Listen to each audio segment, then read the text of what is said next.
پرسیار بە ئەرک نەبێ ئەرکی پێغەمبەران چین؟ خزمەتتانە. بسم الله الرحمن الرحيم، الحمد لله والصلاة والسلام على رسول الله وعلى آله وصحبه ومن والاه. برانی بەڕێز خوشکانی ئازیز، ئایا ئەرکی پێغەمبەران چین؟ پێغەمبەران بۆچی هاتوون؟ خۆشەویستانم، پێغەمبەران کە هاتوون بە کۆمەڵێ ئەرکەوە هاتوون بۆ مرۆڤایەتی. یەک، گاندنی پەیامی خوا بە شێوەیەکی ڕوون، وەکو خوای گەورە بە پێغەمبەرەکەی فەرمێ یا ئەیوهە النەبی یا ئەیوهە الرەسوول.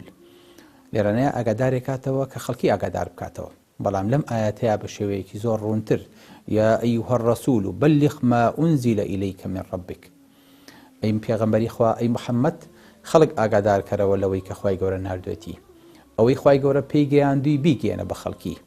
وەئین لەم تەفعەل، ئەی ئەگەر نەتگەیان، فەما بەلەغتە ڕیسالەتە.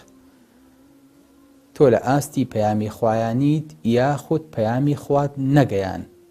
هەر کاتێ تۆ پەیامی خوات بە خەڵکی نەگەیان، کەواتە پەیامەکەی من نەگەیشت بە خەڵکی. بۆیە یەکەم ئیشی پێغەمبەران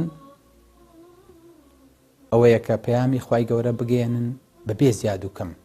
بۆی خوای گەورە فەرمێ وەلەو تەقەوەلە عەلەینا بەعض الئەقاویل لەئەخەذنا منه باليمين ثم لقطعنا منه الوتين فما منكم من أحد عنه حاجزين. ئەگەر محەممەد قسە بەدەم ئێمە دروستکە، ئەوە دەستی بادەین و واتە کۆت و پەیوەندیەکەین، هیچ کەسێکیشتان ناتوان دەستی ئێمە بگرن لەسەر ئەوەی دەستی محەممەد بگرین. الله، یعنی سبحان الله، لەم پەیامەیە خوای گەورە چەند بە عەزیمی دەرەکەوێ. محەممەد تەنها پەیامبەرێکی خوای گەورەیە، وما محەممەد إلا رسول قد خلت من قبله الرسل. خوای گەورە چەند جوانەیە پێمان بگەێنێ، پێمان بناسیێنێ کە محەممەد چێیە، بۆچی هاتووە. ئەرکێکی هەبوو، ئیشێکی هەبوو، پەیامێکی هەبوو، گەیاندی.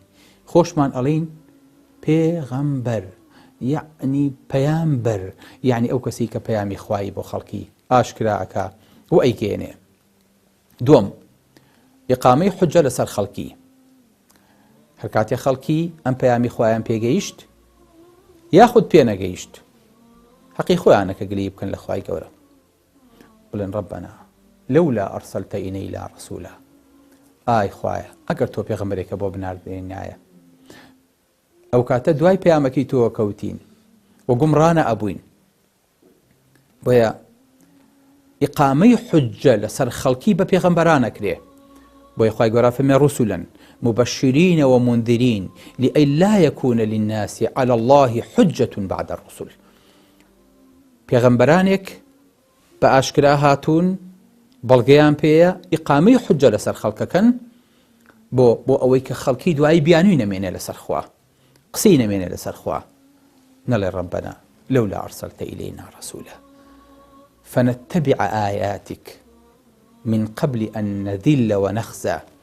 پێش ئەوەی کە ئاوا گومڕا بین و ئاوا زەلیل بین و ئاوا قوڕکرێ بەسەرمانە لە جەهەنەمە، باش تۆ بە پێغەمبەرێکە بۆ نەناردین.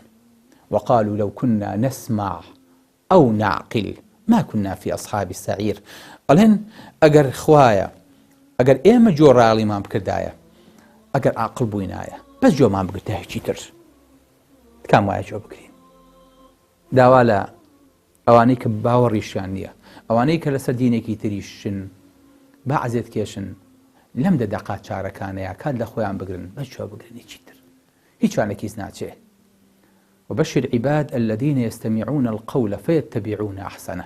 ئێمە دەمێکە جۆ لە ئەوانە گرین و بەڵگەکانی ئەوانە خوێنینە و تاو توێەکەین و قسەکانیان وەرەگرین، بە ئەوانیش چەند دەقەیە جۆ لە ئێمە بگرن پێش ئەوەی کاتێ بێ کە ئیتر جویان لێ ناگیرێ، بەڵکو جویان نەگیرێ.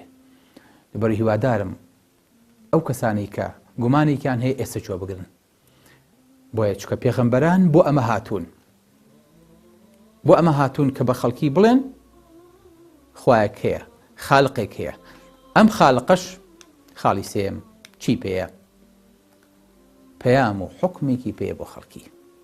واتە پێغەمبەران تەنها نەهاتوون بە خەڵکی بڵێن شتەکە ئۆپشنەڵە، ئەتوانی ئەم پەیامە وەرگری، ئەتوانی وەری نەگری. نا، فەرمیێتی ئەمە پەیامی خوایە بە ڕوونی و ئاشکرایی وەرێگرن لە دنیا و لە قیامەتا سەرفرازە بن لەسەر ئاستی تاک لەسەر ئاستی کۆمەلگا لەسەر ئاستی حکوومەت و دەوڵەت و حکومڕانی بەڵام ئەگەر دوای نەکەوتن و جۆرەیاڵیتان نەکرد ئەوە خۆتان خەسارە و مندی دنیا و قیامەتە بن بۆیە خی گەورە ئەمر بە پێغەمبەرەکەیەکا فەرمێ وئەن یحکم بەینەهم بما ئەنزەل الله ئەی محەممەد تۆ حکم لە بینیانە بکە بەوەی کە خوای گەورە ئەمری پێکردووی واتە پێغەمبەران کە هاتوون حکمی خوای گەورە بۆ سەر زەوی بهێنن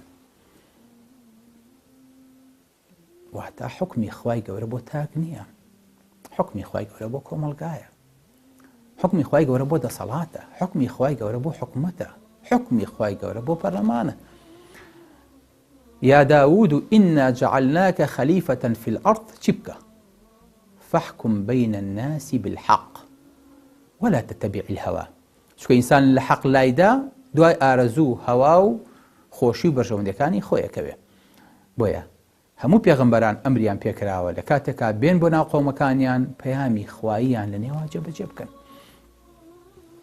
بۆیە یەکێک لە ئیشە گەورەکانی پێغەمبەران ئەوەیە بە خەڵکی بڵێن ئێمە هاتوین مژدەی دنیا و قیامەتمان پێیە بۆیەوە دوایەکەون شوێنێکەون پابندێ بن سەرفرازی دنیا و قیامەتە بن دوای ناکەون دنیا ئەبێ بە بێشە کۆمەڵگا ئەبێ بە کۆمەڵەگا هەر یەکەو بۆ خۆی تەراتێنی تیاکە کەسی تر ناخوێنێتەوە گەورە بچووکە خوا تووشی تاوان و هەڵدێر و قوربەسەری و ماڵوێرانی و دنیا و قیامەتە بن جا پێغەمبەران خاڵی چوارەمیان ئەوەیە کە هاتوون مژدە بەخشن و لە هەمان کاتیشە ترسێنەرن بۆ ئەوەی کە لە دوای ڕوەکاتە بەشەریەت ئەبێت چی بێ خۆشەویستەکانم یەک حەقیقەت هەیە بیزانن ئەو نەبزانن خوای گەورە ئینسانی لە عەدەمەوە هێناوە بە هەدەر دروستی نەکردووە و بۆ عەبەسیش نەیهێناوە ئەفەحەسیبتم ئەنەما خەلەقناکم عەبەثا وأنكم إلينا لا ترجعون ئێوەزان ئێمە ئێوەمان بە گاڵت و گەپ دروست کردووە و دواتر بۆ لای ئێمە ناگەڕێنەوە نەعوذ بالله کە نەشیاوی لە خوای گەورە بۆشێتەوە هەموو ئیشەکانی خوای گەورە بە دانایی بە حەکیمیە بۆیە خۆشەویستەکانم ئەم خەڵقە جوانە ئەم خەڵقە وردە ئەم دروست کراوە لە زەڕەیەکەوە بیگرە هەتا وەکو ئەگاتە نجوم و کەواکیب و کاکێشان و مەجەڕات و ئەو فەزا گەورەیەکی ئێمە تیاژین خۆ ئازانێ لە پشت ئەو فەزایەشەوە چیتر هەیە چەند کەونی تر هەیە چەند خەلایقی تر هەیە کە ئێمە نایان بینین بەڵام خوای گەورە ئەمری ئەمەمان پێ ناکا ئەفەرمێ وفي الأرض آيات للموقنين دوور مەڕۆن وفي أنفسكم أفلا تبصرون سێری نەفسی خۆتان کە بزانن چیم تا دروست کردوون چۆنم دروست کردوون عیبێ نەقسێ کلێنێ زیادەیە کەمێ لە هیچ ئۆرگانێکی تۆیا هەیە لە هیچ ئەندامێکی تۆیا هەیە نەخێر نەعوذ بالله ئەمە لەخوا بۆشێتەوە کە مادەم نەقز لە خەڵقی خوای گەورەیان نییە کەواتە نەقز لە کەلامی خوای گەورەشان نییە خەڵقی خوای گەورە تەکمیلەکەی بە کەلامەکەی ئەبێ هەر کاتێک ئەم دوانەمان لێدا هەر کاتێک کەتەلۆک و ئامێرەکانمان لێدا ئامێرەکە خۆی لە ئینسان و جنۆکەیە بینێتەوە کەتەلۆکەکەش خۆی لە پەیامی خوایە بینێتەوە لە ڕێی چیەوە؟